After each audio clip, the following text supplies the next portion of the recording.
Hello everybody, this is Shady here, and for today's video, I'm going to talk about the Sega Dreamcast. You can see it right here, kind of on display. A couple of the cool games as well, the controller, all of that loveliness. And basically today's video, I'm just going to be discussing the system, give a little bit more history with it, and just basically ramble on about why I love the system pretty much.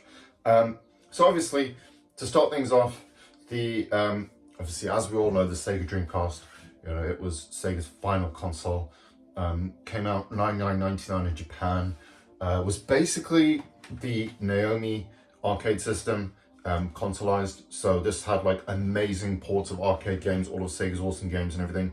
But yeah, unfortunately, wasn't able to get the market share it needed, because Sega were basically running this thing. I think they were in debt or whatever, and yeah, it just wasn't going to last, unfortunately. But we got a pretty awesome system, and yeah, it's one I have such amazing memories of. So I want to talk about my first experience with the console. So obviously, when I was younger, I was like pretty much in and out of hospital a lot as a kid.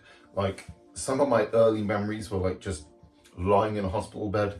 I was quite a sickly child. I don't really want to get into why, I don't think that matters for the video.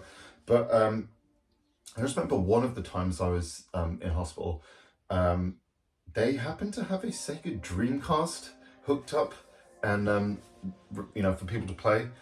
What was really funny is they had it, but they didn't have the VMU, which, as you know, is this little thing here.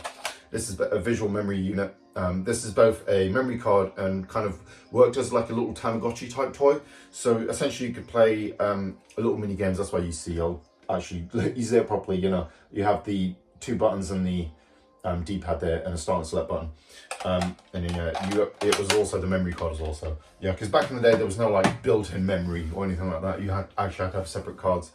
Yeah, so there was no VMU, but they had Sonic Adventure hooked up with this Dreamcast and a controller, obviously.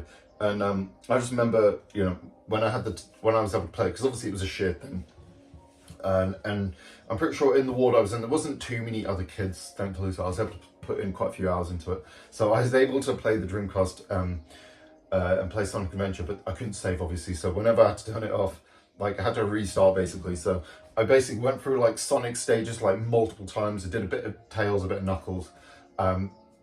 Yeah, it was quite interesting because to unlock them, as you know, in Sonic Adventure, you have to reach them in the story as one of the characters, and then you unlock them, all their kind of stages. But yeah, it was just so cool being able to play Sonic Adventure during quite a difficult time for me. I mean, I was in and out a lot anyway, so it wasn't something, it wasn't really depressing, but obviously it got a little lonely at times because my mum couldn't be there all the time, and the Dreamcast kind of filled that void of giving me some kind of excitement. And Sonic Adventure, to this day, I still love that game. I know it's flawed. It's not a perfect game. It's very rough around the edges. The camera controls are kind of spotty, and Sonic is his movements are very sensitive. Saying that though, I think playing it on the Dreamcast with this controller and this particular analog stick still works the best. So if you've tried, because obviously there's been ports of Sonic Adventure on like the PS3 and 360, for example, and there's the GameCube version. Try out the Dreamcast version. That's one thing I will say.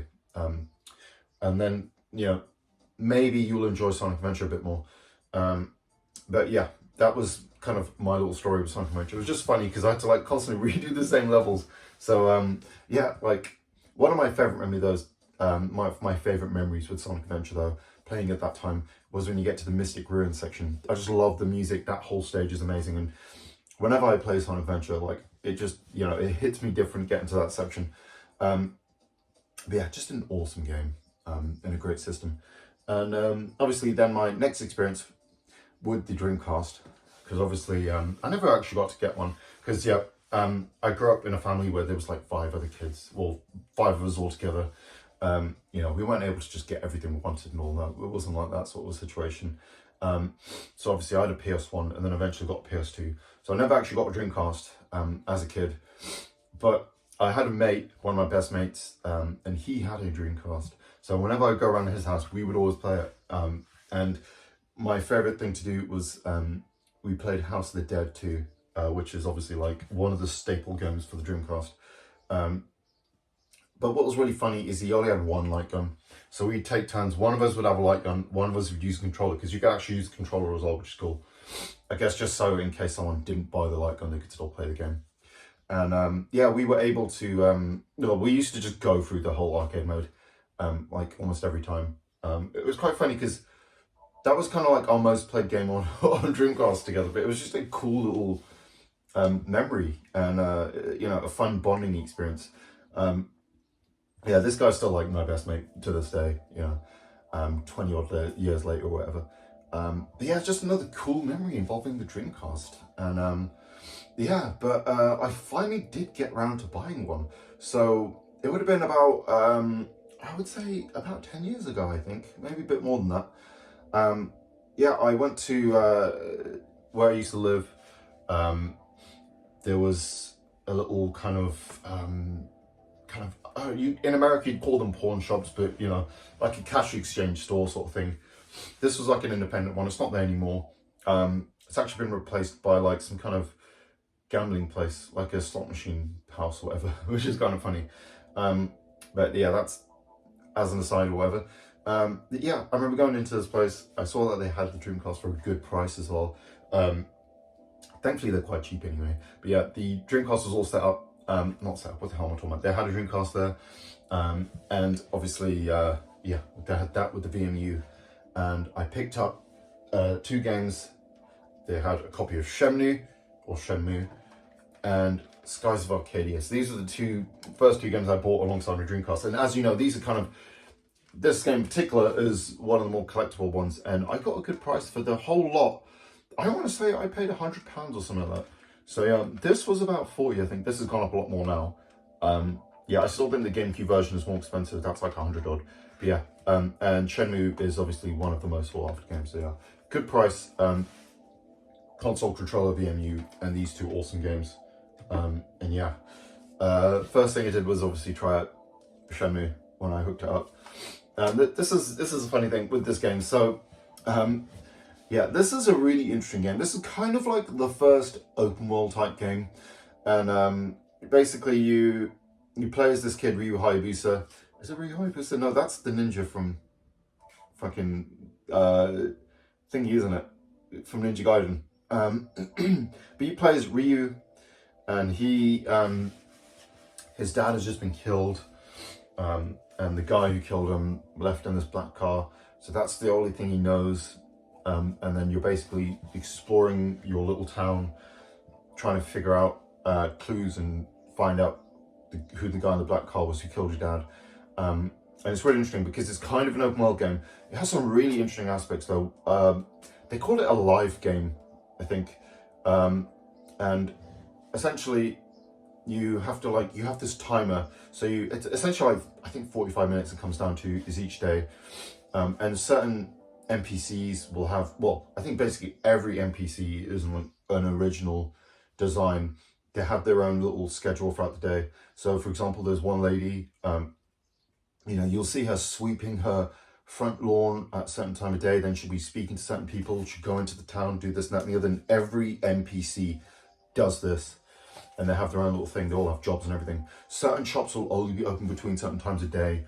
You have like the arcade, you can actually visit an arcade. This was basically proto-Yakuza, that's the best way to describe it. Obviously Yakuza takes away the whole time aspect. There is a little bit of that in Yakuza, obviously, with some of the clubs only open at the night time. But yeah, just such an interesting game. Like, you have to actually physically look at maps to find out where to go and stuff like that. It's just such a cool game. But the point I was getting to was when I first played this game, when I got the Dreamcast, obviously it was like the PS3 360 era. Yeah, so obviously it would have been more than 10 years ago, I think. Yeah, I think probably 2011 was when I picked up the Dreamcast. Trying to play the game, I couldn't get into it because it's just such a weird game. The controls are strange, everything, But then I tried it again and it just clicked. And I absolutely love this game. It's like, it is obviously very much a game of its time, very unique. but it's still a special game, and I think it's one you should definitely look up. You can get the HD version that includes Shenmue 2 as well for like PS1, Xbox One, and PC. Obviously, you've got the third game, which I haven't played yet. I still need to play Shenmue 2 before getting to part 3. And there's also like an anime or something as well. But yeah, this is a really cool game. But you know, at least try this one out. Like I said, give it some time. Yeah, and like I usually say that this game reminds me a lot of a couple of other games which are very similar. There's like Silent Hill 2 and Death Stranding, where they're going for a particular type of vibe, and you really have to get into it, into a certain sort of state of mind or whatever to be able to experience the games. Like with this one, it's all about the immersion and everything, and yeah, you know, just it's a little clunky, but it's worth it. You know, awesome game. One I would definitely recommend. And yeah, one of the really interesting things about the Dreamcast as well, one thing I really love is, yeah, it had a really cool Resident Evil game, Resident Evil Code Veronica. So, yeah, Sega and Capcom had a pretty good history. You know, a lot of their arcade games were using the Naomi motherboard and everything, and yeah, they ported a lot of awesome games onto the Dreamcast. They're like, it was the same with the Saturn as well, really. Like, they were the best third party for both systems. They're usually great on most systems anyway, you know. They're happy to do like exclusive content for anyone, really. But yeah, this was made for the Dreamcast, one of the early releases. Obviously, I'm sure most people are more familiar with Code Veronica X, which was like an updated version. So obviously, when the game was ported over to PlayStation 2, they did the X version, which is an updated version, changes a few things, adds Wesker, all sorts of different things, you know. And that version did come to Dreamcast, but only in Japan, unfortunately, because most people don't know this, but the Dreamcast was still relevant in Japan until like 2007. So it lasted about as long as like the PS2 in terms of how long it was in production and everything, which is insane. I think the PS2 actually lasts a bit longer. But yeah, that is insane. Like almost, 10 years it was around. And like actively being sold in games actually being released for it. Like, there's plenty of games like Marvel's Capcom 2 and a bunch of other cool fighting games that got Dreamcast versions only in Japan, which is awesome. So, yeah, that's something you may want to look into. But obviously, the point I'm trying to get to is Code Veronica. So, the interesting thing is, this version on the Dreamcast, there's a few differences. So, obviously, you don't have all those extra cutscenes with Wesker. And then Steve has his curtains haircut because yeah, they changed Steve's hair because I think he looked too much like Leonardo DiCaprio, and they were worried that he was going to get, they were going to get sued or something. And there's a couple other little changes. So if you want to play like, you know, a more unique version of Code Veronica that can only be found in one place, pick up the original version on Dreamcast. You know, it's a really cool thing. And you know, while we're at it, I'm going to show a bunch of my other Dreamcast games as well. This is the weird thing. I love this console, but I don't actually have like a massive collection for it at the moment. I need to get back into collecting for this system. But obviously, they didn't just bring that Resident Evil game, they brought a couple more. So you even have a really cool version of RE2 as well. This is like my personal favorite version of the game. It's the one I always go back to. Obviously, yeah, it is still like, you know, A2 Disca. But yeah, this one has like the exclusive Nightmare mode, which is like a difficulty mode only for this. Also, this Resident Evil game, as well as the next one I'm going to talk about, these are basically ports of the Windows versions, or, you know, the PC versions, which are making a return now. They're on GOG, so you can get RE1, 2, and 3 original PC versions on GOG. RE1 is available now, and the other two will be available later. That's a little aside. But yeah, there's basically the PC version with some extras, so you get all the costumes and stuff in those versions, as well as, like I said, the Nightmare mode in this one, which is really cool. Great version of the game. Next up, yeah, RE3 as well. This is, like, strangely the most expensive one of the lot of the Resident Evil games. I ended up getting it for 40, I think it is, but yeah, it goes, like, way more than that. Even more expensive nowadays. Great version. I love RE3. My personal favorite of the classic Resident Evil games. Yeah, just a great game. You know, we get to play as Jill, hunted down by Nemesis. Yeah, coolest version of Jill. Yeah, just a great game. Also, she's voiced by the same lady who voiced Jean Grey in X-Men, which is, you know, a plus in my opinion, because I love the original X-Men series.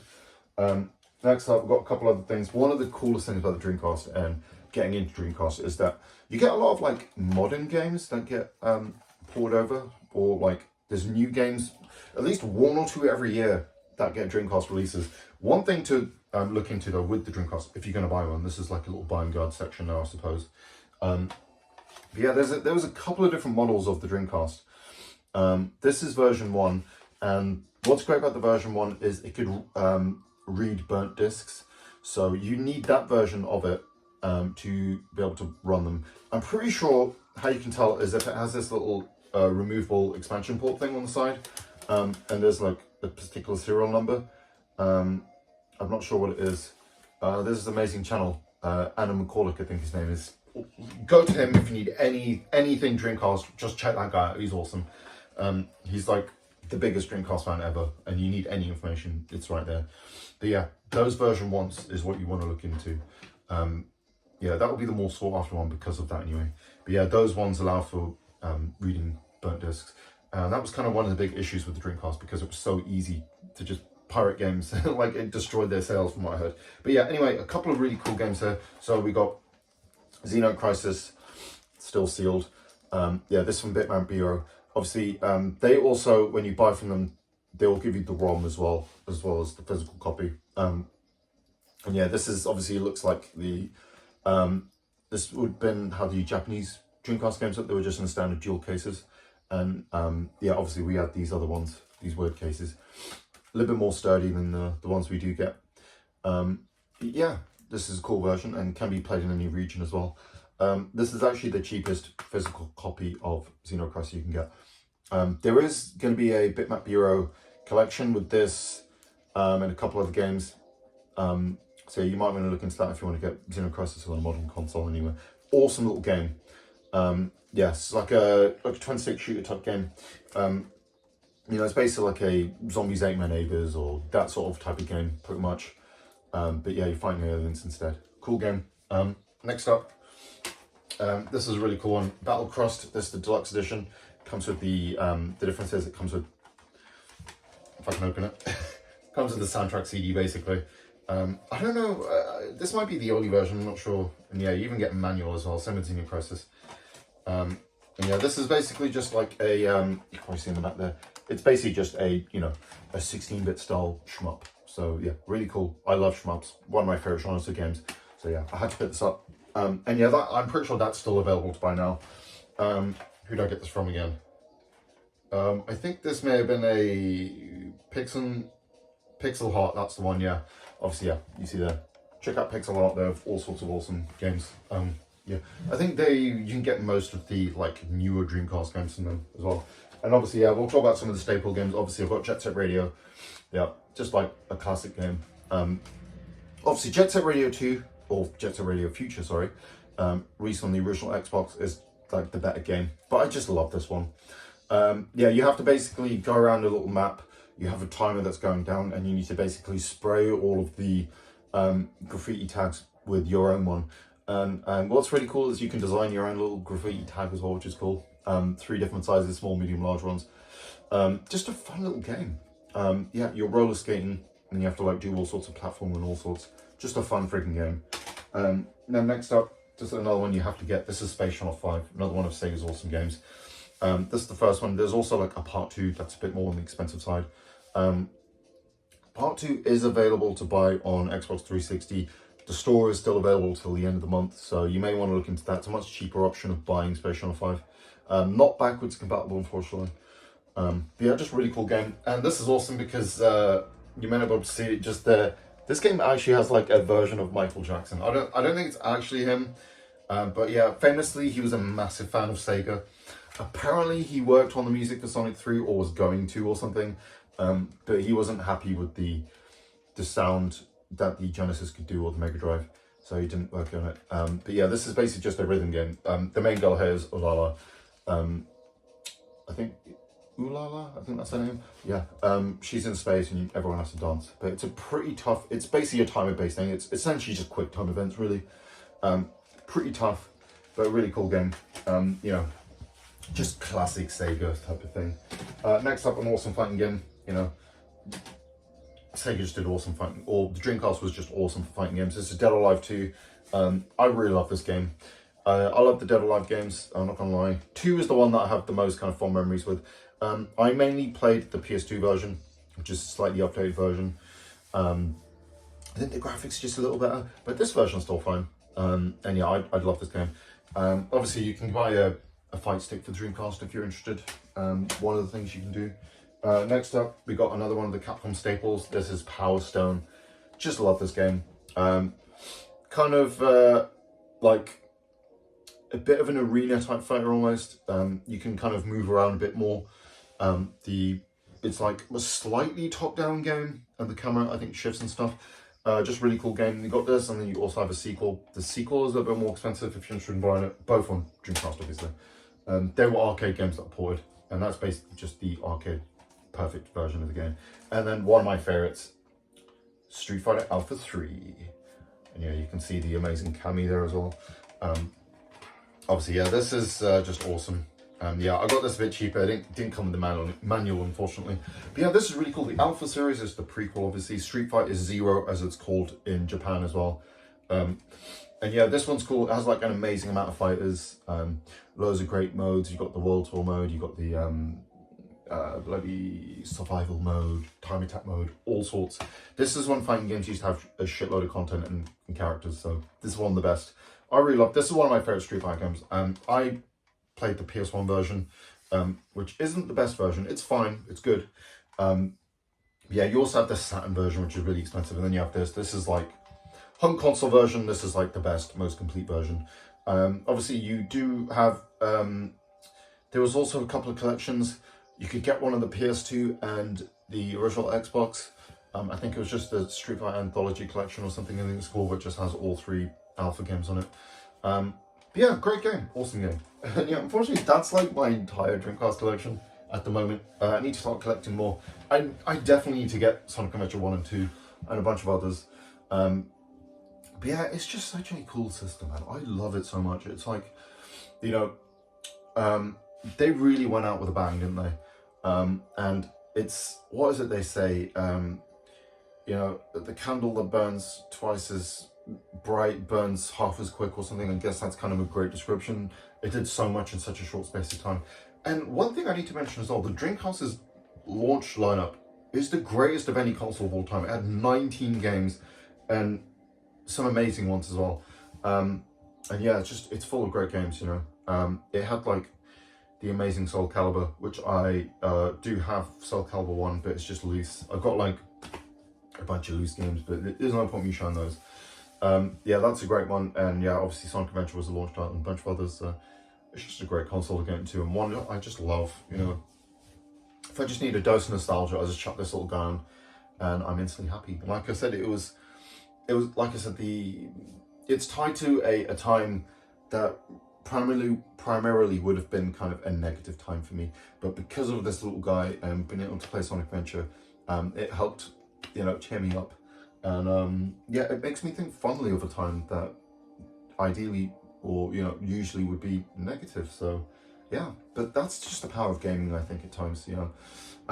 But anyway, I think I've rambled on enough about this. So yeah, if you managed to see this video, I hope you enjoyed it, and like and subscribe and all the YouTube jazz if you're interested.